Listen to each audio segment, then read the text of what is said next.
Hello Gemini, Sun, Moon, Rising, and Venus signs. Kamusta po kayo? Sana po nasa mabuti kayong kalagayan. Welcome back po sa Star Tarot. Kung bago po kayo rito, welcome din po kayo. Thank you po sa inyong suporta. I truly appreciate it. God bless you all.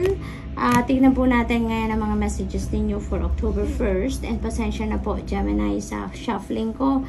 Dahil masakit pa rin po ang aking right arm. Hindi po masyado nakaka-stretch kaya masakit. So, Gemini, paunang mensahe ninyo today is facts. Ayan, shrewdness and resourcefulness, especially in business, is what you need right now. No? Maaring ganon ang ganap sa negosyo ninyo, kung meron kayong negosyo or kahit sa anumang transactions ninyo, no? Maaring kailangan ninyong maging resourceful, maging shrewd, nang sa gayon maaring yun ang magiging susi para sa tagumpay ninyo dyan sa larangan na yan, no? What else? Wow, basket, napakaganda. There is going to be some recognition and reward for merit na matatanggap kayo dito, Gemini. Maaring related din yan sa trabaho ninyo, sa career ninyo, maaring sa negosyo ninyo, no? You will be recognized. Your good work, your outstanding job will be recognized na ngayon. Maaring makatanggap kayo dyan ng reward, financial reward, no? Maaring makatanggap kayo ng bonus, maaring ma-promote kayo dyan, maaring mabigyan kayo ng pay raise, maaring mabigyan kayo dyan ng different role na mas maganda sa trabaho, maaring ganon. What else? We have grasshopper, situation in the balance that require careful handling. This is something na medyo delikado, no? Medyo delicate siya, medyo sensitive siguro. Kaya kailangan ninyong balansyado ang approach. Kailangan ng maaring malumanay na approach dito. Kailangan pag-isipan mabuti, no? Yung mga ganun ba, pinag-aaralan, no? Yung ganun. So, what else? We have dark man, and dealings or relationship with a man with dark complexion or hair. This could be anyone sa buhay ninyo, Gemini. Maaring yan ay manliligaw ninyo. Maaring yan ay kapatid ninyo, tatay ninyo, no? Maari din nakakilala ninyo, katrabaho, boss. It could be anyone, no, sa buhay ninyo that you are going to deal with. Cain, pay attention to your health, Gemini. Yan. So, wag naman puro trabaho, no? Wag naman puro ibang bagay lang or ibang tao lang ang inaasikaso ninyo. Also, take care of yourself, no? This is a heads up for you. And now is the time to start for you to pay attention to your health as well. Alagaan din ninyo ang inyong kalusugan, ang inyong sarili, ang inyong pangangatawan. Take care of yourself. It's now the perfect time to start doing self-care, self-love, Gemini. Okay? Wag mong hayaan na maubusan ka na ng gasolina bago ka maggasolina, no? Ngayon pa lang, alagaan mo na yung sarili mo, magpalakas ka, kumain ng maayos, matulog ng maayos, quality sleep, magpahinga kung pagod na, kung gutom, kumain na, yung mga ganon, ano? Little things na magagawa ninyo little by little, mag-adjust na kayo ngayon pa lang so that maka-ensure kayo na you will be on top of your health. Okay, Gemini? Wow! We have 4-leaf clover. Great, good fortune is coming your way. Magsisimula na yan dito, no? Sa basket. And ngayon, yung swerte ninyo talaga, mababalot kayo ngayon ng swerte, no? Hindi lang ito good fortune, but this is great, no? Good fortune. Kaya maaring hindi lang ito sa pangkaperahan ninyo ang swerte ninyo. Maaring sa iba't ibang parte din ng buhay ninyo ang talagang babalutin kayo ng swerte sa ngayon, Gemini. What else? Older man, dealing sa relationship with an older man. So, dark man and older man. So, maaring si dark man could also be this older man that you are dealing with, no? Kapamilya, katrabaho, mandiligaw, boyfriend. This could be anyone, okay? Kayo lang ang tanging nakakaalam dyan. Ayan, broken ring, parting ways, parting of the ways in either romance or business. Ayan, so si dark man and older man, that could be your business partners or a business partner, or maaari din na sila ay asawa ninyo, no? Maaring asawa ninyo, common law partner ninyo, boyfriend ninyo, maaring ganon. Maaring isang tao lang to, maaring si Darkman is also an older man, no? Maaring ganon, or this could be different people. Then, no, na they are playing a significant role sa buhay ninyo around this time. So, may paghihiwalay dito, no, between you and your person, yung karelasyon ninyo, or maaaring between you and the business partner, no? So, maaaring may ganong sitwasyon ng iba. It's not going to resonate with everyone, okay, Gemini? So, just, take what resonates with you, okay? Kasi maaaring ito, yung maghihiwalay na to, medyo na to, matagal na tong merong hindi pagkakaintindihan. Yun ang akin napipick up dito. Matagal na tong may hindi pagkakaintindihan, nasa rough patch na talaga sila, nasa rough road na ng kanilang relasyon or business partnership ang nagaganap dito. It's been a while na happening, and now maybe ito na, you have reached the point of kumbaga no return. No, yung parang ito na, enough is enough, this is it, no? Wala nang pagbabago, walang nagbabago, so walang improvement, so let's call it quits, no? So maaring ganun ang sitwasyon dito ni Gemini. We have vulture, yan, depression, anxiety, worry that someone is against you. Yan, so super overthinking, overanalyzing sitwasyon dito for you, no?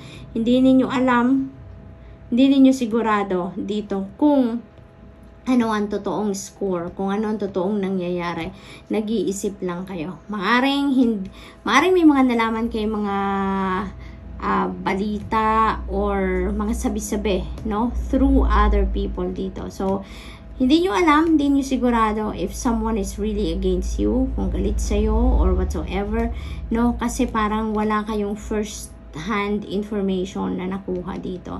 Maaring ito mga hatid lang na balita sa inyo ng mga Marisol Marites, no, ang alam ninyo, and nagwo-worry na kayo, no? So think about something else, Gemini, na makakatulong sa inyong sitwasyon, okay?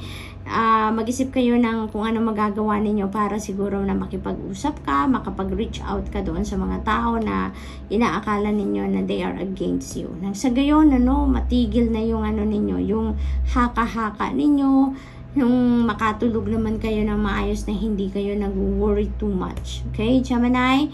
So that's all I have for you for today. I hope nakatulong mga mensaheng ito in some way. Thank you for watching. Love and light. Namaste. Hello, Libra. Kamusta po kayo? Sana po ay nasa mabuti kayong kalagayan. Welcome back po sa Star Tarot. Kung bago po kayo dito, welcome na welcome din po kayo. Thank you po sa inyong suporta. I truly appreciate it. Tignan po natin ang mga mensahe ninyo ngayon. Libra, October 1st. Pasensya na po kayo, Libra, ha, kung ganito ang shuffling ko ngayon kasi masakit pa rin yung right arm ko po. Kaya, pasensya na. So, first card ninyo, facts and shrewdness and resourcefulness, especially in business. So this is an advice para sa iba sa inyo, lalo na kung nasa business world kayo, no?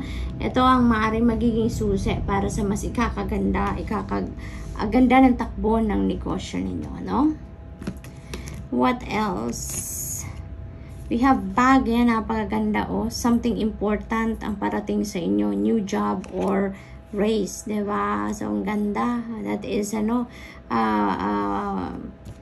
financial opportunity, financial blessing na parating sa inyo dito, Libra. Maaari din na, maaari may bonus din dyan ako napipick up dito, no? Maaring financial opportunity yan na other than new job or pay raise, no? Maaring may promotion din dyan, Libra. We have dark woman, yan. You may be dealing with a dark woman this time, no? Maaring katrabaho nyo yan, boss ninyo, maaring mom ninyo, kapatid ninyo, tsahin ninyo. That could be anyone, no? Libra. Maaring asawa din ninyo, kung kayo po ay lalaki. We have, wow, napakaganda, wishbone. A wish is granted. Ayan. So, meron kayong wish dito na granted na in the spirit realm. So, meaning, bababa na yan. Ihahatid na yan sa inyo ng Divine Universe, Libra, no? So, meron kayong wish dito na magka-come to fruition around this time. So, watch out for that. Makukuha nyo na kung anong gusto ninyo. Magiging masayang-masaya na kayo. Wow! Ring! A marriage will take place, either romantic or business. So beautiful. So, maaring may ikakasal dito sa iba sa inyo, ano? Maaring ikakasal na kayo. Maaring kayo ay maaano na ngayon, mai-engage na. Maari din na may new love connection din dito na mabubuo pa lang. Yun ang aking napipick up. Or may business partnership, no? Merong may sosyohan dito na maaring maganap. We have Mountain Road. You are on the road to success. Napakagandang mga energies nito, Libra, for you, no? Papunta na kayo, paakyat kayo sa tugkatog ng tagumpay. Congrats ngayon pa lang. Good advice from a wise person. Ayan. So, maaring si wise person, this could be your best friend. Yun na akin na pick up dito. This could be your best friend. This could be your boss. This could be your mentor, no? This is someone na malapit sa puso ninyo. Maaring mom din ninyo ito, na wise person na to. And, ano na to? Seasoned. Marami na siyang experience sa buhay. Marami na siyang pinagdaan ng challenges sa buhay na napagtagumpayan niya. Kaya naman parang kung every time na magbibigay ito ng advice, it is always a sage advice na talagang mapapakinabangan ninyo, talagang magagamit ninyo at susundin talaga ninyo yung mga ganon, no? What else?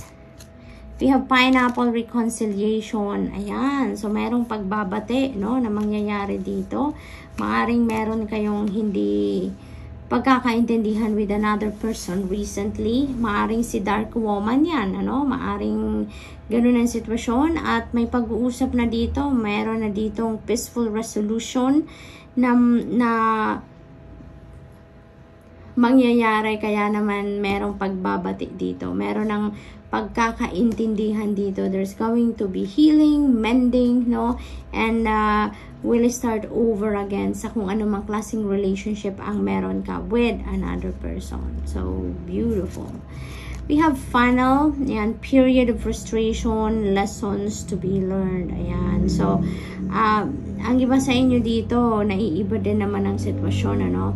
Parang may mga sitwasyon dito na mapufrustrate ka, na, alam mo yan, may hindi ka siguro ini-expect na mangyayari, na yun ang mangyayari, no? So, maaring you will be frustrated about yourself, or you may be frustrated about the situation, or maybe you will be frustrated about someone, no? So, maaaring isa dyan sa mga sitwasyon na yan, or maybe not, then depende sa inyong sitwasyon. But, you know what, ganun pa man ang maramdaman ninyo, you know, there is a lesson to be learned from that situation. Kaya, you know, everything has a purpose, diba? Yung frustration na yan na mararamdaman ninyo, you are going to get something from that, no?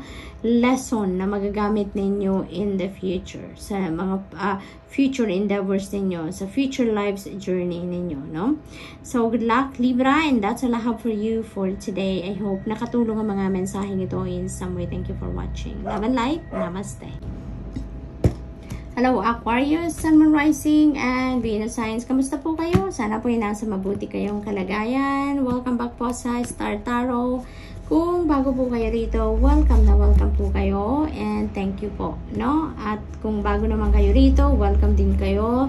Thank you sa inyong suporta. I truly appreciate it. God bless you all. Tignan po natin nga ng mga messages ninyo for October 1st. And pasensya na po sa shuffling ko ha, kasi masakit pa rin po yung right arm ko, Aquarius. Pauna mensahe ninyo, fair woman.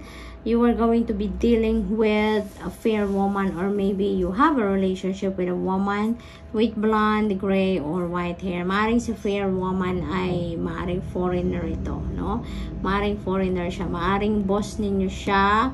Maari din na girlfriend ninyo to, maaring asawa ninyo, maari din ganun, or a friend, or kaibigan ninyo, no?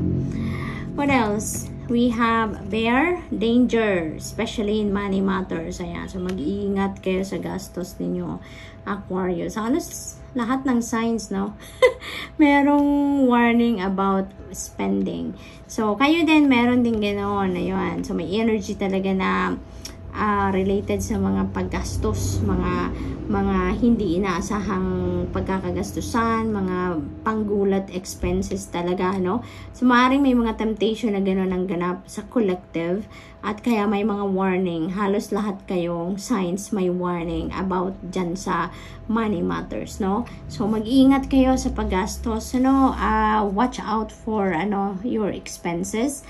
I-monitor ninyo ang mga bawat perang lumalabas, no? Na make sure na nasa within the budget pa rin kayo, or ano man yun, yung imo-monitor ninyo kung ano yung mga basic needs, yun lang ang dapat na pagkagastusan muna, at yung mga yung mga bagay na baka matempt kayong bilhin na hindi naman masyadong kailangan pa, kung wala namang extrang pera, wag na muna, no?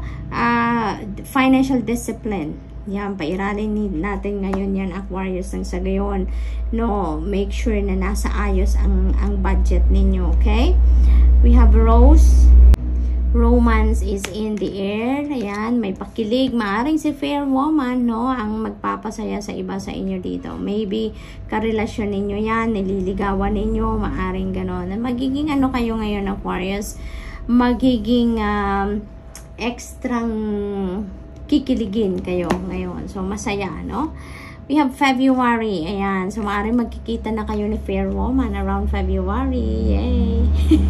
Kung ano man ang sitwasyon ninyo dito ni fair woman, maaaring something is going to happen around February, Aquarius. Success! Yay! May tagumpay na naghihintay sa inyo. Maybe yung pinagsisikapan ninyo sa ngayon, yung pinagtatrabahuan ninyo, pinagtsatsagaan ninyong gawin sa ngayon, maaaring come February, magiging successful kayo. Maaaring makakamit ninyo ang tagumpay na yan around February. Who knows, Aquarius, no?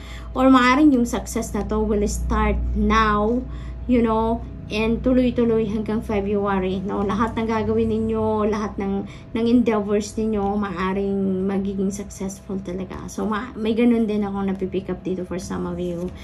We have Bridge. Yan, successfully overcoming a problem. Napakaganda, napakaganda. Kasi mapagtatagumpayan mo na din dito kung ano man ang problema ang pinagdadaanan ninyo, no? Kung may problema kayo sa pera, no? Finally, 'di ba?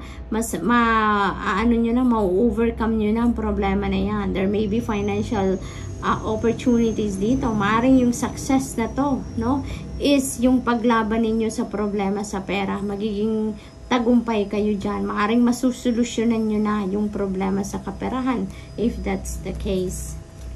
We have facts and shrewdness and resourcefulness, especially in business. Maaring business-related din ang problemang ito na mapagtatagumpayan ninyo ngayon, or yung success na to may be business-related din. So, maaring ito yung magiging susi para sa tagumpay ninyo pagdating sa inyong negosyo. No, maging shrewd, maging resourceful kayo nang sa gayon, no, talagang mas mag-boom ang inyong negosyo, Aquarius, if you have a business. We have Jag, light-hearted and carefree time. Yun din ang gagawin ninyo ngayon. Yun ang plano ninyo, no? You're just going to be chilling lang ngayon. Carefree time nyo, maaring day off pa rin ninyo sa ngayon. Maybe you're just spending with your loved one. Romance is in the air, kaya chilling lang kayo.